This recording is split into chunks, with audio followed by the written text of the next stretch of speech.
1. To accept this call, press 5 now. To decline this call, hang up. Thank you for using Global Tel Link. Hello. Hello, how are you? All right. How's everything? How was your day? Hi. So how was your day? How was everything?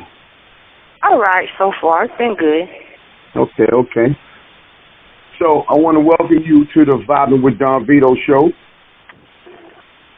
Thank you. And, I took an interest in your case, so that's why I wanted to get you on the interview so we can get some attention to your case and what's going on with your situation, okay?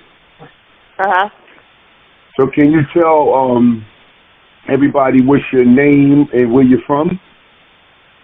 Oh, my name is Apryl Smith. I'm from Martinburg, North Carolina. Okay. And what are you locked up for right now, presently? Oh, first-degree murder. First-degree murder. How long have you been incarcerated? I've been locked up for 21 years now. 21 years. And how long, what age did you go to prison?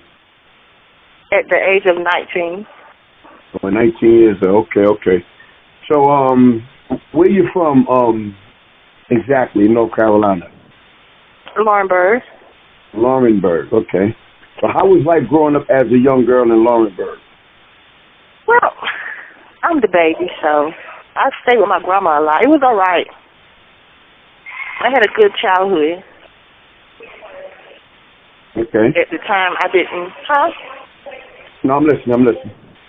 Okay. At the time, I had a good childhood, but as I got older, I found out that my dad was abusing my mom, so I stayed at my grandma's house a lot. Okay. I found out about that at the age of 9. No, 11. I was 11. Okay. So, did he try to abuse you, or he just was abusing your mom? This is my mom, not me. I wasn't there. All right, so you saw him, you witnessed him abusing your mother, correct? Yes, a couple of times I have. Okay. So, how was school and stuff with growing up as a kid and stuff like that? Oh my God, school was terrible. I got bullied, picked on just by being skinny. It was terrible. I'd rather skip than to go. That's how bad it was. So what do you mean they were bullying you? In what type of way? Bullying me, like pushing me because I was so skinny. They're like threatening to hit me. Well, some of them hit me, call me names, stuff like that. And why were they doing that? Being skinny, I guess. It's always been like that, being skinny. People. So they were just mean people, just trying to take advantage of you because you was a skinny little girl? Yes. And that was in school? Yeah, that was in school. What about in when you went home or society and stuff like that? Oh, yeah, of course, too. I was skinny, too. Me, it's always me. Trying to get out of the way or somewhere, trying to go to the bathroom. They just look at me. So. And they just try to rough you up. They do a lot of that stuff in schools. Even today, they got bullies and stuff like that, you know? Yeah. But can you remember one incident when you was in school and somebody tried to bully you? Oh, yes, of course. Plenty of them. Like when I was on the monkey bars, I'll never forget this. When I was on the monkey bars, and I had some speed to me, you know. And the girl, her name was Squasher. And she got jealous because I can get on the monkey bars and do, all kind of tricks and go fast. And she threatened me, stop doing that. So I was scary too, so I stopped doing it. And what happened after that? Then I decided to go to the swings. Here she come again, bullying me with the swings. She used to do stuff like when I'm swinging, she'll just run by. Then I swing, hit her, and here we go again. Threatening me. Sometimes she'll hit me, depends how she feels. And she did that because she felt she was bigger than, tougher than you? Yeah, she was. I was skinny. Yeah, so, yeah, she was just picking on you because you were skinny and she figured she could bully you around. And it's sad, but some kids feel, you know, that's cool, but it's not cool. Yeah. There'll be plenty of people playing around this. Always me. Always picking on you, huh? Yep. So from what age could you say that you first started getting bullied until the incident happened with your crime? I say from 8 on up until I got locked up. 8 on up to 19. So, how did you feel, you know, when people would bully on you when you go home? How did you feel, like, emotionally? Oh, I used to cry. Oh, cry bad. I didn't tell nobody. I just cried. And why did you keep it to yourself? I don't know. I was young. I didn't. I don't know. I was just young. Okay. So, can you lead me up to the event of when the crime that happened with you? How did it start? And what made it start? And why did it start? Would I start the crime? What now? Now I'm talking about the crime. Trying to paint a picture on your crime, like what led to the event of the crime that happened with you? Oh, it wasn't how everybody say. It was. I was going over my brother-in-law grandma's house for my brother-in-law to sign some kind of papers for my sister, and the girl was there. That's how that was. But they say that planned it and all of that. No, it wasn't nothing like that. They don't say nothing about that part. They leave that part out. Okay, so tell it the way that it really was. Tell it the way that you know the truth is. The truth it just happened. I always was little, so I had I kept knives, blades, anything to protect myself. So we just fight. How they say it, like, no, it's not none of that. Just a regular fight. She said, let's fight. I said, okay, like that. All right. So before the fight, how did you get to the part of fighting? Let's get a story about that. Oh, that part. Well, we was going up to I had seen her, so me and my sister, we had got out the car, and my sister had asked her about her trying to jump me. And then somehow she said she didn't want to fight me, and then she said she did. So I said, okay. So we started to walk, but when I was walking, she was pulling up her shirt or something, like she had something. So I kept on walking, and then that's when this lady, talking about her aunt, her mom or something, she's not, none of that. She said she got in between us, and I was trying to turn away, but when I turned away, that's when she hit me. And I remember, like, stepping. That's it. So she hit you, and you remember doing what? Say that again? Like, you know how you try to step, like you about to walk or something like that? Mm-hmm. Like taking a step and grab her. I remember doing that. I don't remember nothing else. All right, so what happened once you took the step? I remember stabbing her one time. I don't remember all that other stuff they say. Okay. So you remember stabbing her. So after you remember stabbing her, what do you remember after that? I remember walking, and when I was walking, that's when she said, I'm bleeding.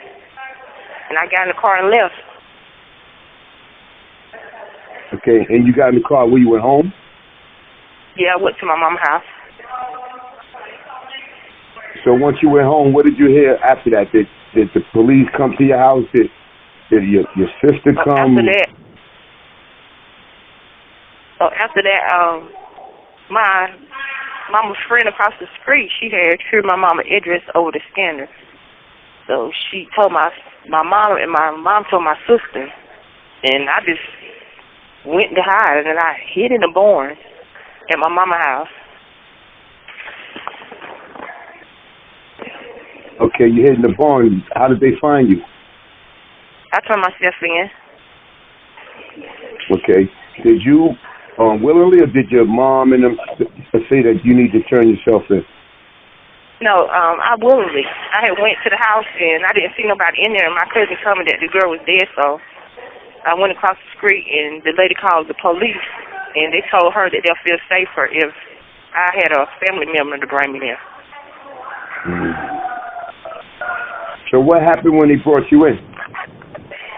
Oh, they just read me my rights and said I'm under arrest for the murder of Captain Smith.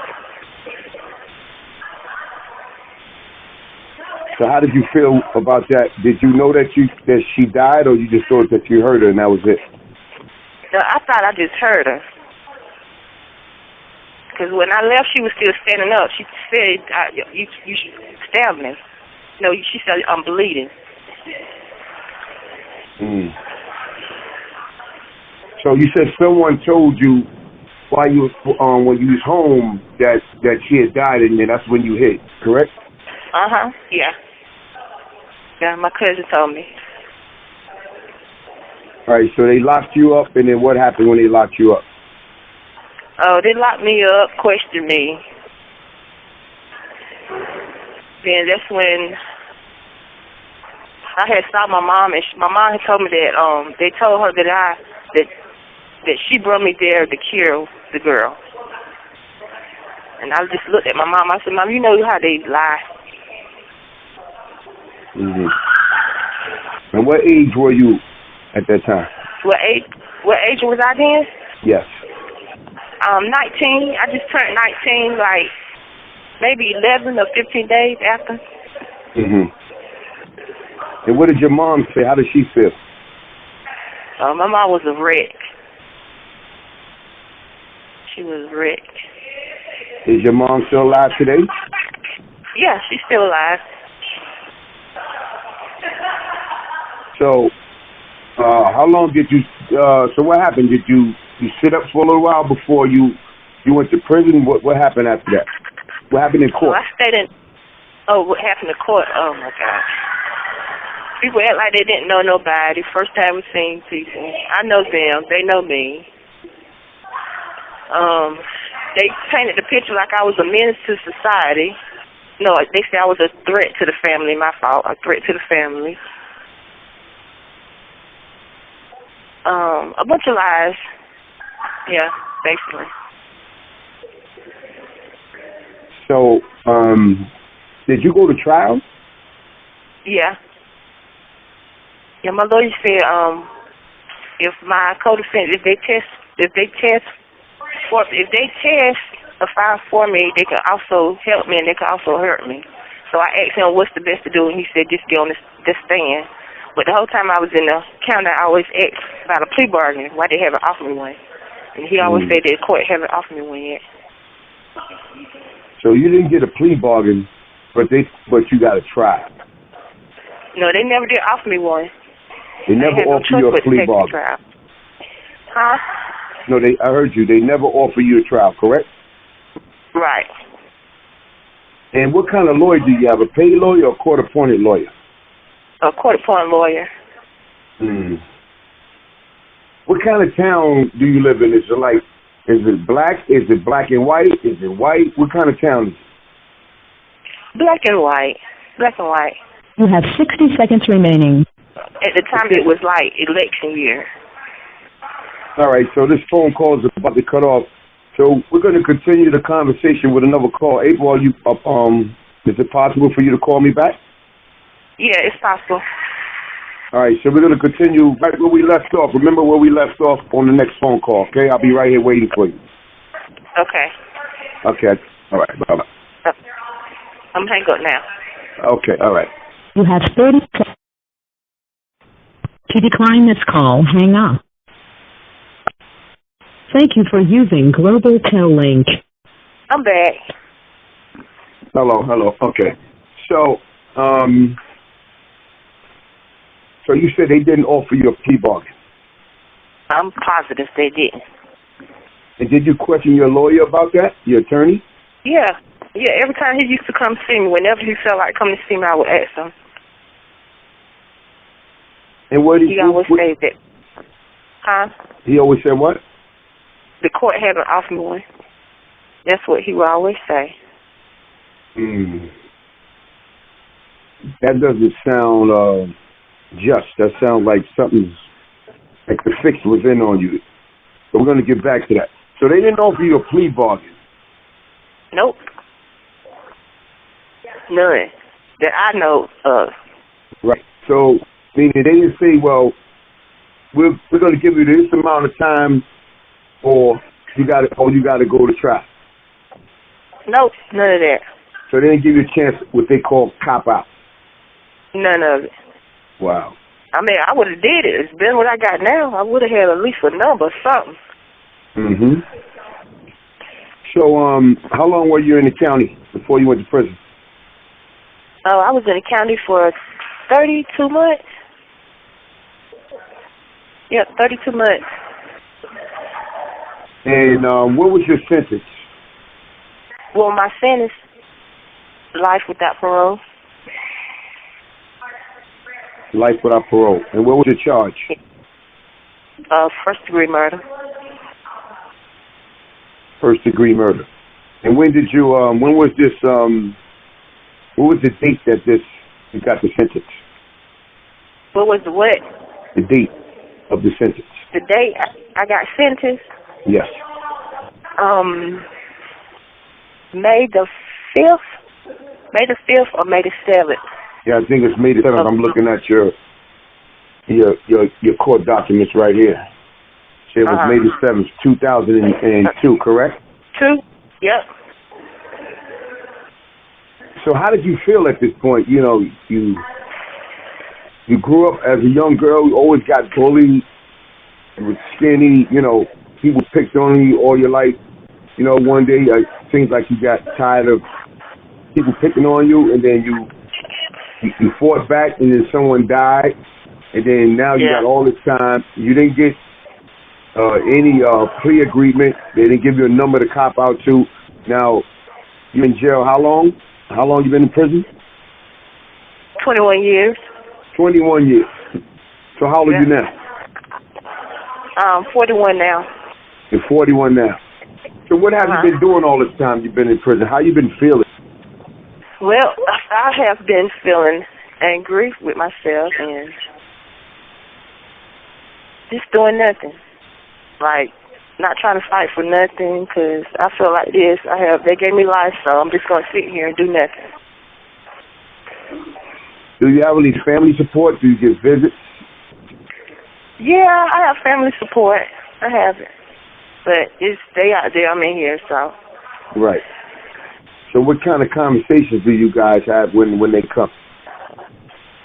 What kind of what? Conversations. Oh, about me coming home, about my time, what all I do here. So you have life.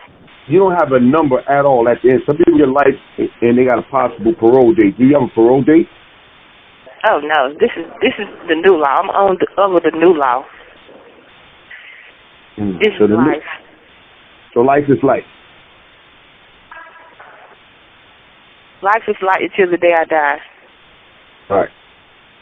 So the stuff that I heard and I read about your cases, there's a lot of things that you can do that can help you to get this time reversed, or you can get a possible clemency. And that's the reason why I wanted to speak to you and interview you and shed some light on your story, because even though you committed the crime and you admitted it, you turned yourself in, which is a good thing.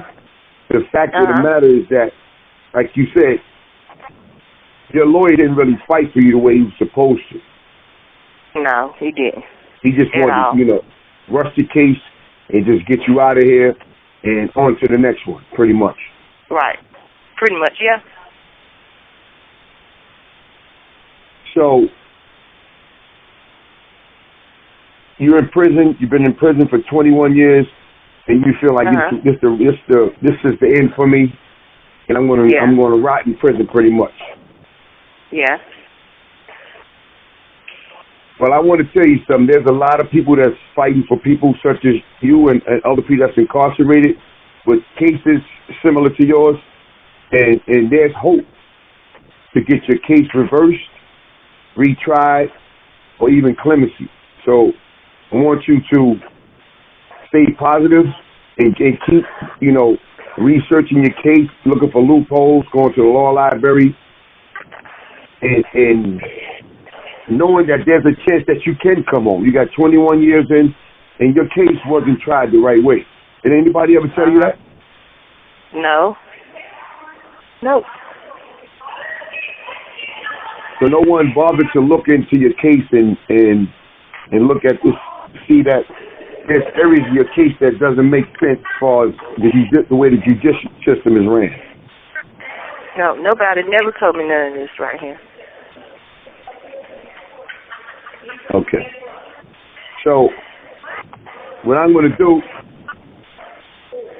is I'm going to be in touch with you, and you stay in touch with me, and we're going to find a way to get someone else to look into your case and see what they can do for you, because I don't think you're going to be there for the rest of your life personally. I hope not. I really don't think you're going to be there, because when you any kind of case, it doesn't matter how much time that you get or how much time they're trying to give you, there's always a plea bargain, and then if you don't want to take the plea bargain, then you go to trial. To send someone straight to trial is like railroading. Yep, see, that's what happened to me. Railroad. So your lawyer, are you still in touch with your lawyer? No, he retired back in 2005. Mm-hmm. Yeah, and he didn't tell me that I wrote him for something. I forgot what it was for, and they sent me a letter saying that he retired. Mm. Did you try to seek like another counselor to look at your case? No. But I think that's something that you should do. There's people out there like that would be interested in looking at your case and checking it out. And okay. You need a second opinion is what I'm saying. You need someone else to look into your case and see how they feel about it. Okay. Never give up. Never give up. You still got a long. You're only 41 years old. You got to fight for your freedom. You got to fight for your freedom, because you're going to be in it anyway, right? You'd rather be in there fighting than just be in there watching TV, right? You're right. You're right. Yeah. There's always hope. There's always hope. There's a lot of people who thought their life was over, and they came home in the last 7 years. I've been watching, like on the cable channel, they got a lot of different shows where prison reform is real big right now, and people fighting for people's freedom right now is real big right now. So with the Black Lives Matter movement and all this other stuff going on right now, this is the perfect time to say, you know what? I'm not going to give up. I got to be here anyway.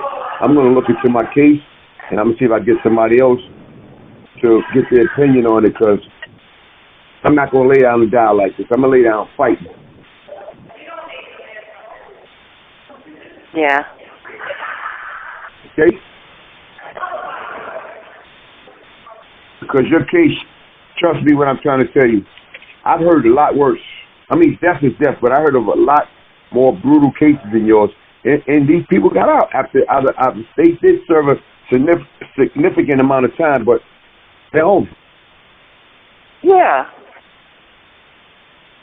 They're home. Yeah, that's what I understand too. Yes, yes. I mean, you got females in here that crime is way worse than mine, and they got a date. Exactly. So that's what you got to focus on. You know that part. Also, you know that they did not offer you a plea bargain. That right there is your angle. Okay. To try to get your case reheard. or go back to court. What do you have to lose, right? You're right. Nothing. What do you have to lose? Nothing. But if you don't fight, then you got everything to lose. Yep. You know, and I know you're sick and tired of being sick and tired, so, you know, start, they got a law library there or no? No, we don't even have a regular library. Okay, cool. Well, I'm going to look into your case. And you know your friend, she's going to look into your case. She's already been looking into your case. We talk every day, and she's really fighting for you, and she really believes in you. She believes in you. I believe in you. Yeah, she do. She's doing more than I am. Yeah, that's the type of woman she is. That's the type of woman she is. She's a fighter. Yeah, she's a fighter. And you need to stay closer because you're going to learn a lot from her. I have. Now I have changed of life now. I'm fighting now. Yes. Because she's still fighting also. Yep. And she's come a long way with her fight. Yes, she has. Yeah. Yeah. She has things that's about to happen. It's like God, heaven sent stuff. And the same thing's going to happen for you. Yeah. We need you to fight. We need you to want to get this sentence overturned and don't give up. Okay? Okay. All right, so it's good talking to you. Thank you for coming to my show. Thank you for having me. It's a pleasure talking to you. I will be in touch. And I'm going to share this information with a lot of people that I know who advocate for women in prison. Okay. And you know, your friend, you know, she's like the lead person on this, but that opened the door for women like you. Yeah. Right. And the people that I'm working with right now, they ask me, is there any other people that you know about or heard about? And that's how we found you, and that's the reason why I'm talking to you right now. Okay. So there's a strong chance, you know, that you can get your sentence overturned because that's a loophole. You know what a loophole is, right? Yeah, something they mess up. Exactly. There's a loophole in your case. Yeah. You know, and the amount of time that you already served, and if we find somebody who's interested in looking at your case, you know, and just going through it and stuff like that, there's a strong chance that you get that overturned and get clemency. Yeah. Yeah. And we're also going to do a story on your life. You know, people do stories on their life. They get book deals. They get documentary deals, stuff like that. You can earn some money, you know, while you're there. You know, you get your story noticed. There's a lot going on, so don't give up. Okay? Okay.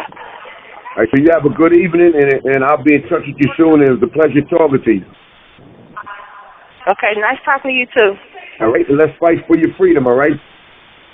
Right, let's fight. Okay, Apryl Smith. You have 60 seconds remaining. And we'll talk soon, okay? Okay. All right, good night. Thank you again. You're welcome, very welcome.